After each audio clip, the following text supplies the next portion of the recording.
Ngapain kamu masih kesini? Kita kan udah pisah, bikin malu aja. Sana pergi. Lampu kristal berkilau indah. Namun di sudut pintu hotel, seorang pria lusuh berdiri dengan amplop putih di tangannya. Tawa sinis para tamu menusuk telinganya. Kata-kata hinaan menampar harga dirinya. Gembel, salah tempat, ucap mereka sambil mencibir. Satpam menghadang, panitia menertawakan, dan semua mata memandang rendah. Di tengah kemewahan yang angkuh, ia hanya bisa tersenyum getir, menyembunyikan luka yang dalam di balik keteguhan langkahnya. Sebelum cerita ini dimulai, kami sarankan untuk berkomentar dari daerah mana kalian menonton cerita ini, melakukan like dan subscribe, agar channel Dila Story bisa berkembang dan bisa mempersembahkan cerita yang terbaik. Semoga yang melakukan like, komen dan subscribe diberikan kesehatan, dipanjangkan umurnya, dan dikabulkan semua hajatnya. Amin ya robbal alamin. Mari kita mulai ceritanya. Langit pagi itu cerah. Awan putih bergelantungan indah seperti lukisan mahal. Di pusat kota, sebuah hotel bintang 5 berdiri megah dengan pilar-pilar tinggi dan lampu kristal yang berkilauan dari kejauhan. Karpet merah terbentang dari lobi hingga pintu ballroom. Suara denting piano mengalun lembut, mengiringi pesta pernikahan mewah yang baru saja dimulai. Satu persatu mobil mewah memasuki halaman hotel. Pintu-pintu terbuka, menurunkan para tamu yang tampil glamor dengan gaun malam berkilauan dan setelan jas berkelas. Kamera-kamera profesional berkilat di setiap sudut, mengabadikan momen bahagia itu. Senyum, tawa, dan obrolan tentang kemewahan memenuhi udara. Namun di seberang jalan, hanya beberapa langkah dari segala gemerlap itu, berdiri seorang pria muda bernama Arka. Penampilannya kontras dengan suasana. Kemeja pudar dengan bagian siku yang sobek, celana kusam, dan sandal jepit yang sudah menipis. Rambutnya kusut, wajahnya berdebu, dan di tangannya hanya ada sebuah amplop putih lusuh yang digenggam erat. Arka menatap gedung megah itu cukup lama. Matanya sayu namun menyimpan keberanian. Ia menarik napas dalam-dalam, lalu melangkah perlahan ke arah pintu hotel.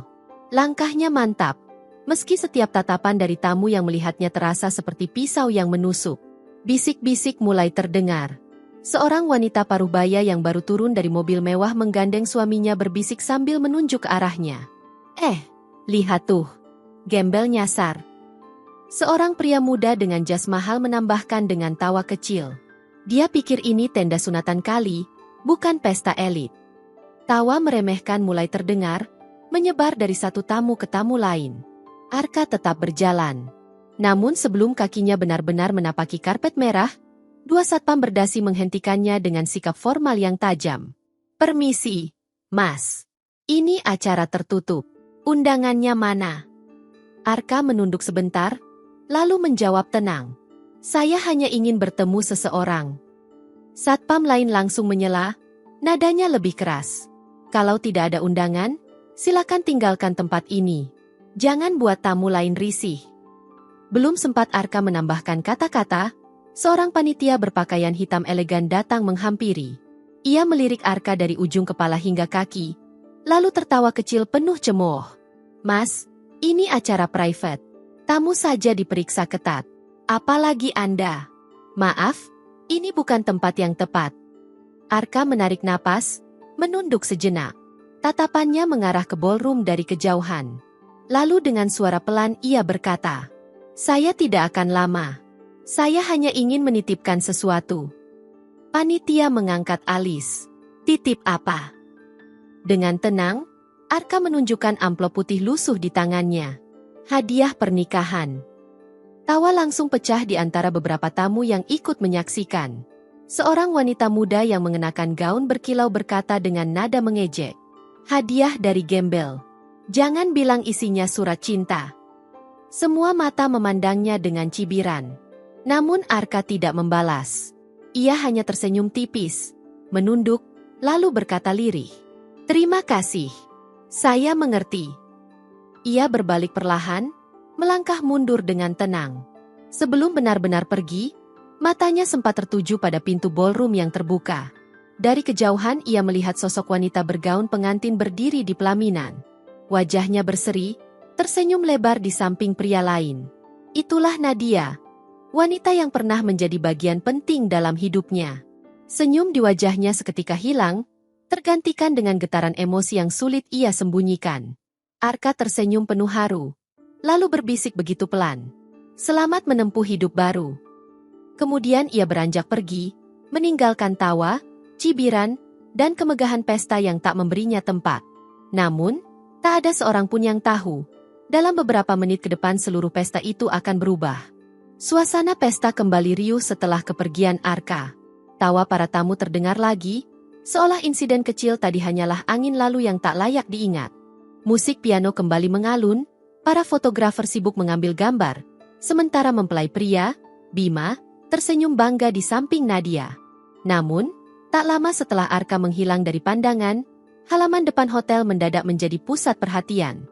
2 mobil mewah berwarna hitam legam meluncur perlahan masuk ke pelataran. Mobil pertama adalah SUV kelas atas dengan plat nomor khusus.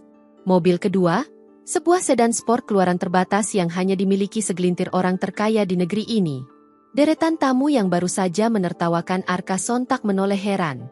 Suara riuh mulai terdengar, bercampur dengan bisik-bisik penuh rasa ingin tahu.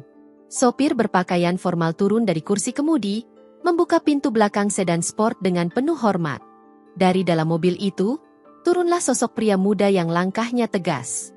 Rambutnya kini rapi tersisir ke belakang, jas biru tua membalut tubuhnya dengan elegan, dipadukan sepatu kulit coklat yang berkilau. Beberapa tamu langsung terdiam terpaku. Seorang panitia yang sebelumnya mengusir Arka bahkan menjatuhkan clipboard dari tangannya. Suaranya tercekat ketika berbisik ke rekannya. "Itu bukan pria yang tadi kan?" Namun tak ada jawaban. Semua hanya membisu, terpana melihat perubahan drastis sosok yang baru saja dianggap hina.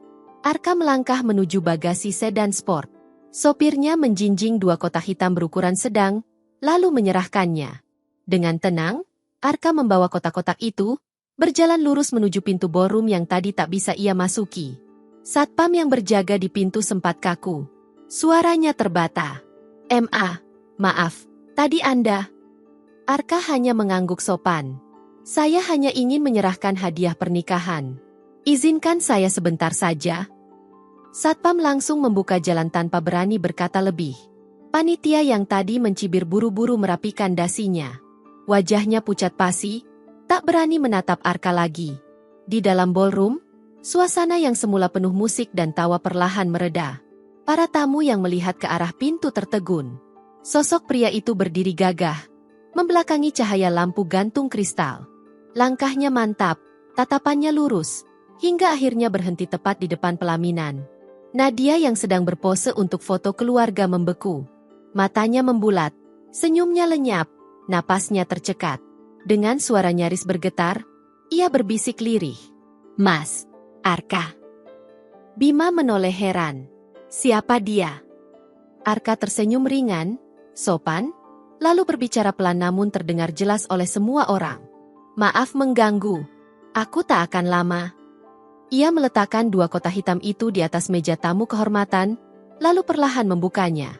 Suasana berubah hening. Kotak pertama berisi sebuah kunci mobil sport dengan logo eksklusif yang langsung membuat beberapa tamu berdecak kagum. Kotak kedua pun sama, berisi kunci mobil mewah identik.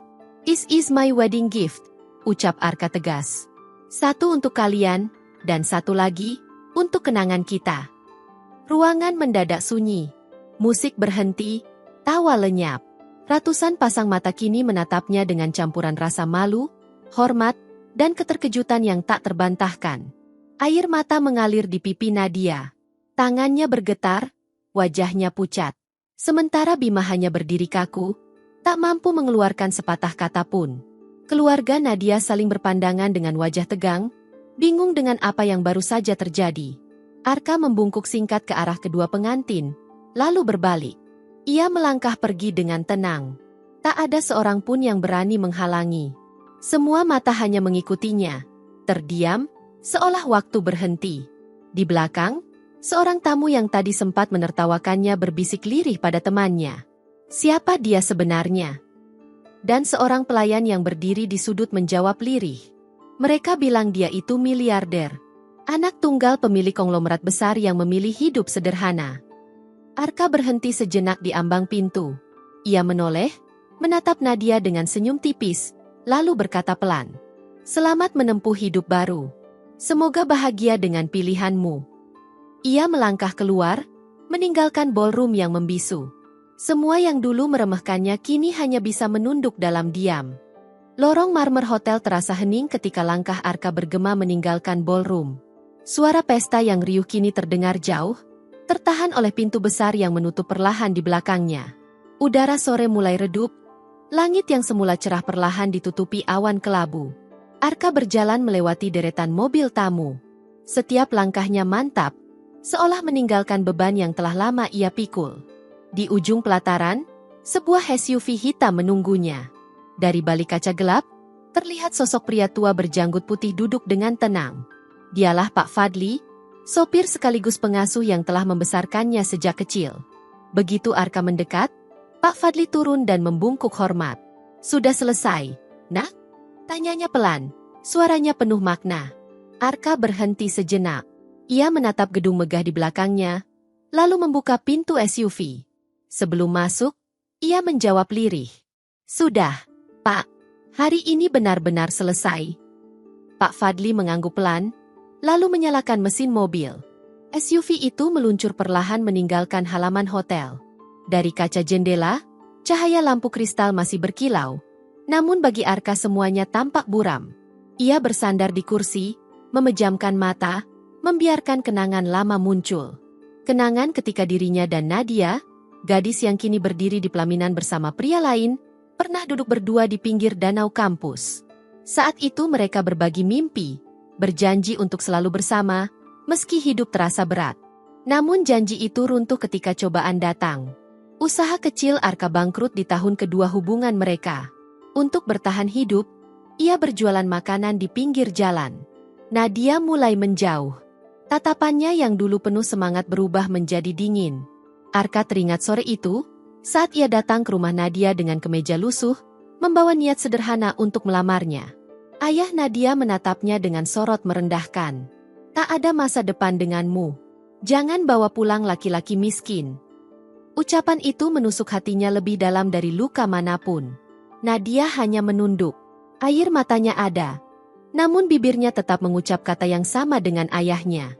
"Maaf, aku butuh hidup yang lebih pasti." Arka tidak menyalahkannya. Ia hanya diam, menerima kenyataan pahit itu. Namun di dalam diamnya, lahir sebuah janji pada dirinya sendiri. Ia akan menjadi kuat. Bukan untuk membalas, melainkan untuk membuktikan bahwa cinta sejati tidak seharusnya diukur dengan uang dan harta. 2 tahun berlalu sejak perpisahan itu. Hidup Arka berubah. Usaha kecil di bidang logistik digital yang ia bangun dari nol tumbuh pesat. Berkat ketekunan dan keyakinan, investor berdatangan. Nama perusahaannya menjulang menjadi salah satu startup terkemuka di Asia Tenggara. Semua itu ia jalani jauh dari sorotan, tanpa pernah melibatkan masa lalu. Namun hari ini, semua yang ia sembunyikan selama ini akhirnya muncul ke permukaan. Di dalam SUV, Arka membuka mata, lalu menoleh ke arah Pak Fadli yang fokus menyetir. "Pak, tahu kenapa saya tadi datang dengan pakaian lusuh?" Tanyanya pelan. Pak Fadli melirik lewat spion tengah, lalu menjawab tenang. "Karena kamu ingin tahu siapa saja yang masih menilai manusia dari kulit luarnya." Arka tersenyum tipis.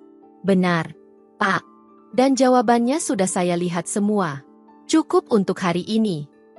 SUV itu melaju meninggalkan pusat kota, menuju arah senja yang perlahan turun. Di dalam mobil, Arka merasa dadanya lebih ringan. Amplop putih lusuh yang tadi ia genggam sudah tidak bersamanya. Yang tersisa hanyalah harga diri, martabat, dan kelegaan.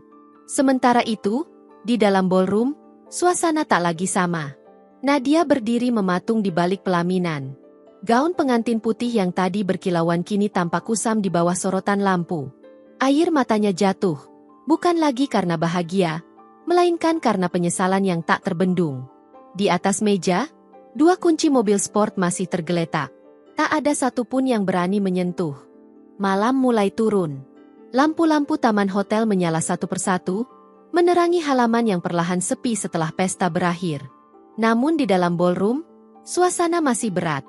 Senyum palsu para tamu memudar, berganti dengan bisik-bisik penuh tanda tanya. Nadia duduk di kursi pelaminan. Gaun putih gading yang sejak pagi membuatnya terlihat anggun kini terasa seperti beban berat di tubuhnya. Matanya sembab, air matanya tak kunjung berhenti. Tatapannya kosong. Namun pikirannya penuh dengan satu nama yang terus bergema. Arka. Ia teringat ketika dulu pria itu datang ke rumah dengan kemeja lusuh, menawarkan masa depan sederhana. Di hadapan keluarganya, Nadia memilih menolak. Kata-kata yang ia ucapkan masih terngiang jelas di telinganya.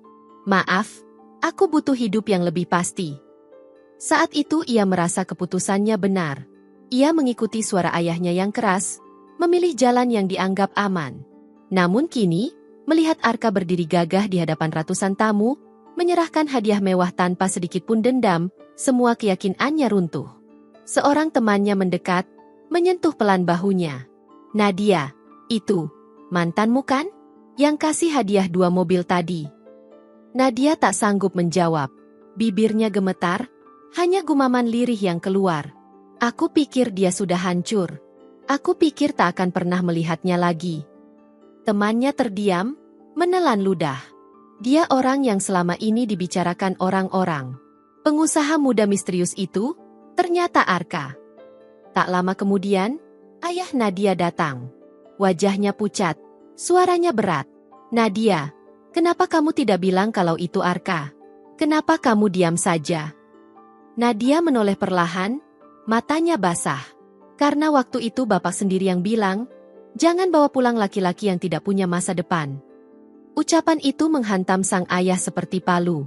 Ia tercekat, kata-katanya tersangkut di tenggorokan. Untuk pertama kalinya dalam hidupnya, lelaki tua itu merasa malu bukan hanya sebagai ayah, tapi sebagai manusia yang salah menilai. Sementara itu, Bima berdiri di sudut ruangan dengan wajah kaku. Ia tidak banyak bicara sejak kepergian Arka. Namun dalam diamnya, ada bara yang menyala. Ia sadar, semua orang kini membandingkan dirinya dengan pria yang baru saja mereka hina. Suara-suara kecil itu menyakitkan, bahkan meski tidak diucapkan langsung padanya. Di ruang keluarga, ketegangan semakin terasa. Sang ayah duduk sambil menunduk. Sang ibu berkali-kali menghela napas panjang, dan Nadia hanya bisa menatap 2 kunci mobil yang masih tergeletak di atas meja. Kedua kunci itu seakan menjadi saksi bisu betapa salahnya mereka menilai seorang lelaki. Di tempat lain, jauh dari hiruk-pikuk pesta yang berantakan itu, Arka duduk di kamar hotel sederhana. Ponselnya menampilkan sebuah foto lama. Dirinya dan Nadia saat masih bersama, tersenyum di bangku kayu dekat danau kampus. Ia menatap foto itu lama, sebelum akhirnya menutupnya perlahan. Di sampingnya, Pak Fadli menuangkan teh hangat ke cangkir. Masih teringat, nak? Tanyanya tenang. Arka menghela napas panjang, lalu tersenyum tipis. Saya tidak ingin balas dendam, Pak. Saya hanya ingin mengucapkan selamat. Selamat karena dia sudah memilih jalan hidupnya. Dan saya tenang karena hari ini, semuanya sudah selesai. Pak Fadli menatapnya dengan bangga. Ia tahu luka itu dalam. Namun cara Arka menutup masa lalunya jauh lebih mulia daripada sekadar membalas sakit hati. Malam itu, di luar jendela, kota berkilau dengan lampu-lampu yang gemerlap. Tapi bagi Arka, semua cahaya itu tak lagi penting. Yang terpenting, hatinya kini lebih ringan. Keesokan harinya, kabar tentang kejadian di pesta pernikahan itu sudah menyebar luas. Foto-foto pria lusuh yang menyerahkan 2 kunci mobil sport viral di media sosial. Potongan video singkat menampilkan wajah-wajah tamu yang terkejut, juga tangis Nadia yang tak mampu disembunyikan. Judul-judul berita daring bermunculan. Pria misterius hibur pernikahan elit. Dikira gembel, ternyata miliarder muda. Hadiah 2 mobil sport di tengah pesta mewah. Komentar netizen pun membanjiri lini masa. Salut sama Mas Arka, dihina tapi tetap baik. Ini bukti jangan menilai orang dari penampilan. Kasihan pengantin wanitanya, kelihatan menyesal. Sementara itu, di rumah keluarga Nadia, suasana jauh dari meriah. Sang ayah duduk di ruang tamu dengan wajah pucat, kedua tangannya menutupi kepala. Sang ibu tak henti-hentinya menghela napas berat. Dan Nadia hanya terdiam, menatap kosong layar ponsel yang menampilkan ribuan komentar tentang dirinya dan Arka. Di sampingnya, Bima berjalan mondar-mandir dengan wajah tegang. Ia jarang bicara sejak kejadian itu, namun matanya menyimpan api. Diam-diam, Ia merasa panas setiap kali membaca komentar orang-orang yang membandingkannya dengan Arka. Kenapa kamu tidak pernah cerita? Suara Bima akhirnya pecah, tajam. Nadia menoleh, matanya merah. Aku tidak tahu harus bilang apa. Semua orang sekarang membicarakan dia. Semua orang membandingkan aku dengan dia. Kau tahu rasanya? Nada Bima meninggi, penuh amarah. Nadia terdiam. Kata-kata itu menusuk. Namun ia tidak bisa menyangkal. Benar, semua orang kini hanya melihat Arka. Ia sadar, meski telah menikah dengan Bima, bayangan masa lalunya kini justru semakin kuat. Di sisi lain kota, suasana sangat berbeda. Arka duduk di halaman sebuah panti asuhan sederhana. Anak-anak yatim berlarian riang di sekelilingnya. Mereka berebut duduk di sampingnya, tertawa, tanpa peduli siapa dia, tanpa memandang berapa banyak harta yang ia miliki. Seorang anak kecil yang polos menatapnya sambil mengunyah kerupuk. "Bang, kemarin abang beneran kasih 2 mobil ke mantan?" Tanyanya dengan suara lugu. Arka tersenyum, mengangguk pelan. "Iya, hadiah untuk dia." Anak itu mengernyit. "Mantan itu apa, Bang?" Arka terdiam sebentar, lalu menjawab lembut. "Mantan itu orang yang dulu kita sayang, tapi sekarang bukan milik kita lagi." Anak-anak kecil itu saling pandang, lalu tertawa lagi. "Kalau gitu aku nggak mau punya mantan. Kalau sayang, ya selamanya." Arka ikut tertawa. Tawanya ringan, tapi jauh di dalam hatinya, ada luka yang masih tersisa. Luka yang tidak ia tunjukkan, tersimpan di balik senyuman. Seorang pengurus panti menghampiri. "Mas Arka, media minta wawancara." Banyak yang penasaran dengan kejadian kemarin. Arka menggeleng. "Biarkan mereka penasaran. Saya tidak mau dikenal hanya karena satu kejadian. Biarkan saya hidup tenang, sebagai orang biasa." Pengurus itu mengangguk pelan. Di mata mereka, Arka bukan sekadar donatur. Ia adalah panutan, bukan karena kekayaannya, tapi karena caranya memperlakukan orang lain. Malam itu, ketika seluruh kota masih ramai membicarakan kisah pria lusuh yang dipermalukan lalu menggemparkan pesta pernikahan, Arka tertidur di kamar sederhana lantai 2 panti asuhan. Di meja kecil di samping ranjang, sebuah foto lama dirinya bersama Nadia masih ada, namun kini sudah terlipat separuh. Sebuah tanda bahwa cerita itu telah usai. Hari-hari setelah pesta pernikahan itu berubah menjadi beban berat bagi Nadia dan Bima. Apartemen mewah yang biasanya dipenuhi canda tawa kini terasa seperti ruang dingin penuh ketegangan. Bima pulang larut malam. Begitu pintu terbuka, wajahnya selalu muram. Jas yang masih melekat di tubuhnya sering ia lempar sembarangan ke sofa. Tanpa menatap istrinya, ia duduk, menghela napas panjang. Nadia mencoba menyapa. "Mas, kau belum makan? Aku sudah siapkan." "Sudahlah," potong Bima. Suaranya dingin. "Aku tidak lapar." Nadia terdiam. Ia menunduk, menggenggam jemarinya sendiri. Hatinya semakin berat setiap kali melihat jarak di antara mereka yang makin lebar. Di tempat kerja, Bima tak kalah tertekan. Rekan-rekan yang dulu menaruh hormat kini hanya menatapnya dengan tatapan kasihan. Bisik-bisik tentang kejadian di pesta menyebar cepat. Di ruang rapat, seorang kolega bahkan sempat bercanda. Jangan-jangan kau kalah pamor sama mantan istri-istrimu ya?" Canda yang seolah ringan itu terasa seperti cambuk. Bima hanya tersenyum kaku. Tapi di dalam dadanya, amarah dan rasa malu menggerogoti. Sementara itu, Nadia pun mulai kehilangan tempatnya di lingkaran sosial. Teman-teman yang dulu selalu mengajaknya ke pesta kini jarang menghubungi. Undangan acara mewah tak lagi datang. Bahkan saat ia memberanikan diri menghadiri sebuah acara amal, tatapan kasihan bercampur cibiran terasa menusuk. Kasihan ya, suaminya dipermalukan begitu. Cantik-cantik, tapi akhirnya kalah juga sama masa lalu. Nadia pura-pura tak mendengar, tapi langkahnya gemetar meninggalkan ruangan. Malam itu, ketika mereka akhirnya bertemu di ruang tamu, pertengkaran pun pecah. "Semua ini salahmu," suara Bima meledak, tangannya menghantam meja hingga gelas bergetar. "Kalau saja kau tidak pernah bawa nama Arka ke dalam hidup kita, aku tidak akan dipermalukan begini." Nadia berdiri dengan mata basah. "Jangan salahkan aku. Kau yang terlalu sombong." Kau yang selalu merasa lebih dari siapapun.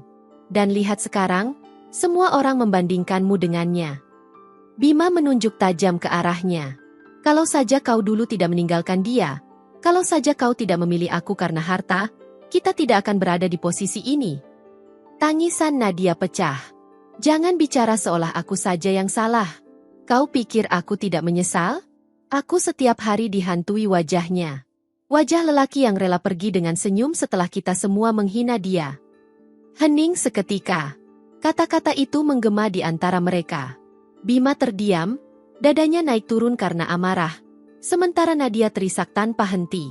Singgasana rumah tangga yang mereka kira kokoh kini mulai retak. Retakan yang bukan hanya karena sosok Arka, tapi karena kesombongan, materialisme, dan penyesalan yang tak pernah mereka akui sejak awal. Di luar jendela apartemen, lampu kota berkelip indah. Namun di dalam ruangan, hanya ada kehampaan. Kehampaan dua manusia yang kehilangan arah, terjebak dalam pernikahan yang rapuh. Waktu terus berjalan. Nama Arka semakin dikenal, meski ia tetap memilih hidup sederhana dan jauh dari sorotan. Perusahaannya berkembang pesat, namun ia lebih sering berada di lapangan, mendampingi tim, atau sekadar berbincang dengan para pengusaha kecil yang ia bantu. Suatu sore yang mendung, Arka mampir ke sebuah kedai kopi independen. Kedai itu adalah salah satu kliennya, tempat ia membantu mengubah usaha kecil menjadi waralaba yang digemari anak muda. Aroma kopi hangat memenuhi ruangan, bercampur dengan suara hujan yang mulai turun di luar jendela. Arka mengantre dengan tenang. Jas formal tidak melekat di tubuhnya, hanya kemeja sederhana berwarna putih dan celana panjang. Penampilannya santai, jauh dari bayangan seorang miliarder. Saat giliran membayar tiba, tiba-tiba ada suara pelan memanggil namanya. Arka. Arka menoleh. Sejenak ia terdiam. Di hadapannya berdiri Nadia. Wajah wanita itu jauh berbeda dari terakhir kali ia lihat di pelaminan. Riasannya tipis, rambutnya dibiarkan jatuh sederhana. Gaun mewah tak lagi melekat, hanya blus polos dan celana panjang kain. Tidak ada lagi aura glamor. Yang tersisa hanyalah dirinya yang asli. Ada senyum canggung di bibirnya. Sudah lama. Apa kabar? Arka menatapnya tenang. Senyumnya ramah. Alhamdulillah. Baik. Kau sendiri. Nadia mengangguk. Matanya bergetar. Aku juga baik. Hening sejenak. Hanya suara barista yang memanggil nama pelanggan lain terdengar. Nadia menunduk, lalu bicara lirih. Aku dengar. Selamat atas penghargaanmu. Kau pantas mendapatkannya. Terima kasih. Jawab Arka singkat. Nadia menatap ke dalam cangkir kertas yang ia genggam. Jemarinya gemetar. Suaranya nyaris pecah ketika ia melanjutkan. Aku hanya ingin bilang. Aku minta maaf untuk semuanya. Untuk dulu, untuk semua kata-kata yang pernah menyakitkanmu. Aku buta. Aku bodoh. Aku harap kau bahagia sekarang. Arka, kau pantas bahagia. Arka menatapnya lekat. Namun di matanya tidak ada amarah. Tidak ada dendam. Yang ada hanyalah ketenangan. Aku sudah memaafkanmu sejak lama. Nadia, ucapnya lembut. Dan aku juga mendoakan yang terbaik untukmu. Temukan kebahagiaanmu sendiri. Air mata menetes di pipi Nadia. Ia tersenyum tipis. Senyum yang penuh kelegaan. Untuk pertama kalinya setelah bertahun-tahun, ia merasa kalimat itu menutup sebuah bab yang selama ini menggantung di hatinya. Mereka tidak banyak bicara lagi setelah itu. Nadia pamit lebih dulu, berjalan keluar kedai dengan langkah perlahan. Sementara Arka hanya menatapnya pergi, lalu kembali menunggu pesanannya. Pertemuan singkat itu menjadi penutup. Bukan awal baru, bukan pula jalan kembali. Hanya sebuah penutup yang damai untuk sebuah cerita yang dulu penuh luka. Waktu terus berjalan. Nama Arka semakin dikenal, meski ia tetap memilih hidup sederhana dan jauh dari sorotan. Perusahaannya berkembang pesat. Namun ia lebih sering berada di lapangan, mendampingi tim, atau sekadar berbincang dengan para pengusaha kecil yang ia bantu. Suatu sore yang mendung, Arka mampir ke sebuah kedai kopi independen. Kedai itu adalah salah satu kliennya, tempat ia membantu mengubah usaha kecil menjadi waralaba yang digemari anak muda. Aroma kopi hangat memenuhi ruangan, bercampur dengan suara hujan yang mulai turun di luar jendela. Arka mengantre dengan tenang. Jas formal tidak melekat di tubuhnya. Hanya kemeja sederhana berwarna putih dan celana panjang. Penampilannya santai, jauh dari bayangan seorang miliarder. Saat giliran membayar tiba, tiba-tiba ada suara pelan memanggil namanya. Arka. Arka menoleh. Sejenak ia terdiam. Di hadapannya berdiri Nadia. Wajah wanita itu jauh berbeda dari terakhir kali ia lihat di pelaminan. Riasannya tipis, rambutnya dibiarkan jatuh sederhana. Gaun mewah tak lagi melekat, hanya blus polos dan celana panjang kain. Tidak ada lagi aura glamor. Yang tersisa hanyalah dirinya yang asli. Ada senyum canggung di bibirnya. Sudah lama. Apa kabar? Arka menatapnya tenang. Senyumnya ramah. Alhamdulillah. Baik. Kau sendiri. Nadia mengangguk. Matanya bergetar. Aku juga baik. Hening sejenak. Hanya suara barista yang memanggil nama pelanggan lain terdengar. Nadia menunduk, lalu bicara lirih. Aku dengar. Selamat atas penghargaanmu. Kau pantas mendapatkannya. Terima kasih, jawab Arka singkat. Nadia menatap ke dalam cangkir kertas yang ia genggam. Jemarinya gemetar. Suaranya nyaris pecah ketika ia melanjutkan. Aku hanya ingin bilang. Aku minta maaf untuk semuanya. Untuk dulu, untuk semua kata-kata yang pernah menyakitkanmu. Aku buta. Aku bodoh. Aku harap kau bahagia sekarang. Arka, kau pantas bahagia. Arka menatapnya lekat. Namun di matanya tidak ada amarah, tidak ada dendam. Yang ada hanyalah ketenangan. Aku sudah memaafkanmu sejak lama, Nadia, ucapnya lembut. Dan aku juga mendoakan yang terbaik untukmu. Temukan kebahagiaanmu sendiri. Air mata menetes di pipi Nadia. Ia tersenyum tipis. Senyum yang penuh kelegaan. Untuk pertama kalinya setelah bertahun-tahun, ia merasa kalimat itu menutup sebuah bab yang selama ini menggantung di hatinya. Mereka tidak banyak bicara lagi setelah itu. Nadia pamit lebih dulu, berjalan keluar kedai dengan langkah perlahan. Sementara Arka hanya menatapnya pergi, lalu kembali menunggu pesanannya. Pertemuan singkat itu menjadi penutup. Bukan awal baru, bukan pula jalan kembali. Hanya sebuah penutup yang damai untuk sebuah cerita yang dulu penuh luka. Malam itu, setelah pertemuannya dengan Nadia di kedai kopi, Arka pulang ke rumahnya yang sederhana namun hangat. Rumah dengan halaman belakang luas, tempat ia biasa duduk membaca di bawah pohon rindang. Hidupnya kini jauh berbeda. Tidak ada lagi hiruk-pikuk pesta. Tidak ada lagi sorotan yang membuatnya sesak. Di teras, seorang wanita muda sedang menunggunya. Dialah Rania, arsitek yang pernah bekerja sama dengannya membangun sebuah sekolah gratis di daerah pinggiran. Wajahnya teduh, senyumnya tulus. Berbeda dengan semua orang yang pernah Arka kenal sebelumnya. Kau terlambat, sapa Rania sambil tersenyum. Arka duduk di sampingnya, menyerahkan secangkir kopi hangat yang baru ia beli dari kedai. Maaf, tadi sempat bertemu seseorang yang tak terduga. Jawabnya singkat. Rania tidak bertanya lebih jauh. Ia hanya menatap langit malam yang dihiasi bintang. Kadang, takdir memang suka mempertemukan kita dengan masa lalu. Tapi selama kita tahu arah kita ke depan, masa lalu itu tidak akan lagi mengikat. Arka menatapnya, lalu tersenyum kecil. Kata-kata Rania seakan menenangkan hatinya. Mereka berdua duduk lama, berbicara ringan tentang proyek-proyek baru, tentang rencana membangun ruang belajar untuk anak-anak desa, tentang hal-hal kecil yang sederhana namun penuh makna. Sementara itu, di tempat lain, jalan hidup Nadia dan Bima semakin suram. Pertengkaran demi pertengkaran tak terhindarkan. Bima semakin jarang pulang, memilih menghabiskan waktu di kantor atau bersama rekan-rekannya. Nadia merasa sendirian, terjebak dalam kebisuan apartemen yang dulu ia banggakan. Gaun-gaun mewah dan perhiasan yang dulu membuatnya bangga kini hanya tergantung di lemari, dingin dan tak bernyawa. Tak ada lagi pesta, tak ada lagi sorotan. Yang tersisa hanyalah penyesalan yang menyesakan. Beberapa bulan kemudian, mereka memutuskan berpisah. Tidak ada drama besar, tidak ada pertengkaran terakhir. Hanya sebuah pengakuan lelah dari dua orang yang menyadari bahwa pernikahan mereka dibangun di atas fondasi rapuh. Kesombongan, gengsi, dan bayangan orang lain. Apartemen mewah dijual, mobil-mobil dilelang. Semua simbol yang dulu mereka banggakan kini hilang satu persatu. Nadia kembali ke rumah orang tuanya, menelan egonya, mencoba memulai dari awal. Sedangkan Bima, kehilangan pekerjaannya setelah proyek besar yang ia pimpin gagal.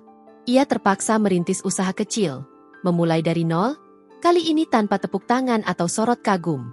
Nasib mereka kini berbeda jauh dari Arka. Lelaki yang dulu dihina, kini berdiri tegak di jalannya sendiri. Lelaki yang dulu dianggap pecundang, kini menjalani hidup dengan damai, jauh lebih bahagia daripada mereka yang pernah merendahkannya. Di rumah sederhana itu, Arka duduk bersama Rania. Senyum mereka tulus, percakapan mereka ringan. Tidak ada harta yang dipamerkan, tidak ada gengsi yang dipertahankan. Hanya ada kebahagiaan sederhana yang lahir dari hati yang tenang. Malam semakin larut, namun hati Arka terasa damai. Ia tahu, jalan yang ia pilih adalah jalan yang benar. Jalan yang membawanya keluar dari luka lama, menuju kehidupan baru yang penuh makna. 1 tahun berlalu. Waktu berjalan tenang, seperti sungai yang perlahan memoles bebatuan tajam menjadi lebih halus. Nusantara Digital, perusahaan yang dibangun Arka dengan darah dan air mata, kini menjelma menjadi salah satu nama besar di Asia Tenggara. Mereka baru saja memenangkan penghargaan internasional di Singapura. Media menyebutnya sebagai kebangkitan anak muda Indonesia yang mampu menembus pasar global. Namun bagi Arka, pencapaian itu bukanlah puncak. Pencapaian terbesarnya adalah momen sederhana, ketika ia duduk di sebuah saung bambu di tengah hamparan sawah hijau milik keluarga Pak Hartono, pengusaha batik kecil yang dulu menjadi klien pertamanya. Di sana, ia menyeruput teh hangat sambil mendengarkan cerita para pengrajin batik. Tawa mereka tulus, mata mereka berbinar. Mereka kini bisa menyekolahkan anak, bisa memperbaiki rumah, bisa hidup lebih layak. Semua itu lahir dari kerjasama, dari keyakinan, dari usaha kecil yang dulu dianggap tidak berarti. Di sampingnya, Rania duduk tenang. Angin sore meniup rambutnya perlahan. Matanya menatap lembaran kain batik yang dijemur, warnanya begitu hidup di bawah sinar matahari. Jadi, dari sinilah semuanya dimulai? Tanyanya pelan. Arka mengangguk, tersenyum. Ya, dari sebuah email sederhana, dari permohonan tulus. Hal besar kadang lahir dari sesuatu yang sangat kecil. Rania menatapnya dengan kagum. Bagi dirinya, Arka bukan hanya seorang pengusaha sukses. Ia adalah sosok yang tetap membumi, yang tidak pernah lupa akar perjuangannya. Sementara itu, di sisi lain kota, kehidupan Nadia berjalan berbeda. Setelah perceraian, ia bekerja di sebuah galeri seni kecil. Gajinya tidak besar. Namun untuk pertama kalinya ia merasakan arti kepuasan dari hasil kerja kerasnya sendiri. Ia belajar bahwa harga diri tidak ditentukan oleh tas mahal atau pesta gemerlap, melainkan oleh kemampuan berdiri di atas kaki sendiri. Meski begitu, setiap kali mendengar nama Arka disebut di televisi atau terbaca di artikel berita, hatinya tetap bergetar. Bukan lagi karena cinta, melainkan karena penyesalan yang tak mungkin ia hapus. Ia tahu, pintu itu telah tertutup. Yang tersisa hanyalah doa agar lelaki itu benar-benar bahagia. Di lain tempat, Bima pun menjalani hidup yang jauh berbeda. Ia membuka usaha konsultan kecil dari sebuah ruko sederhana. Tubuhnya tampak lebih kurus. Wajahnya lebih tua dari usianya. Tidak ada lagi arogansi di matanya, hanya ada kelelahan dan secercah kerendahan hati. Ia memulai lagi dari nol, kali ini tanpa kemewahan yang dulu menjadi tamengnya. Waktu telah menguji mereka semua. Ada yang runtuh karena kesombongan, ada yang hancur karena pilihan salah. Namun ada pula yang tumbuh lebih kuat karena luka yang dipeluk dengan sabar. Dan di antara semua itu, Arka berdiri di jalannya sendiri. Ia tahu, ujian belum berakhir. Namun ia juga tahu, selama ia menjaga niatnya, selama ia berpegang pada kerja keras dan ketulusan, ia tidak perlu takut pada masa depan. Malam itu, Arka berdiri di balkon rumahnya. Angin berhembus lembut membawa aroma tanah basah setelah hujan. Dari kejauhan, lampu kota berkelip, seperti lautan bintang yang menempel di bumi. Di sampingnya, Rania bersandar tenang. Kepala wanita itu bertumpu di bahunya. Matanya menatap langit malam yang bertabur cahaya. "Apa yang sedang kau pikirkan?" tanyanya lembut. Arka tersenyum, merangkulnya erat. "Aku sedang memikirkan tentang esok hari. Tentang lembaran baru yang masih kosong, Dan semua cerita indah yang akan kita tulis bersama di sana. Hatinya damai. Tidak ada lagi bayangan masa lalu yang menghantuinya. Tidak ada lagi suara hinaan yang menjerat pikirannya. Semua itu telah menjadi pelajaran, bukan penjara. Di dalam dirinya, ia tahu sudah memenangkan peperangan terbesar. Bukan perang melawan orang lain, tapi perang melawan keraguan di dalam hatinya sendiri. Sementara itu, jauh di tempat lain, Nadia menutup pintu galeri seni tempatnya bekerja. Ia berjalan pelan di trotoar kota yang sepi. Tetesan air hujan masih tersisa di aspal. Dalam genggamannya ada sebuah sketsa kecil yang ia gambar di sela-sela pekerjaannya, gambar 2 orang yang duduk di bangku kayu dekat danau. Senyumnya getir, namun matanya berair. "Aku harap kau benar-benar bahagia, Arka," bisiknya lirih. Bima di sisi lain duduk di kursi reot kantornya yang kecil. Di hadapannya tumpukan berkas klien menunggu. Ia menatap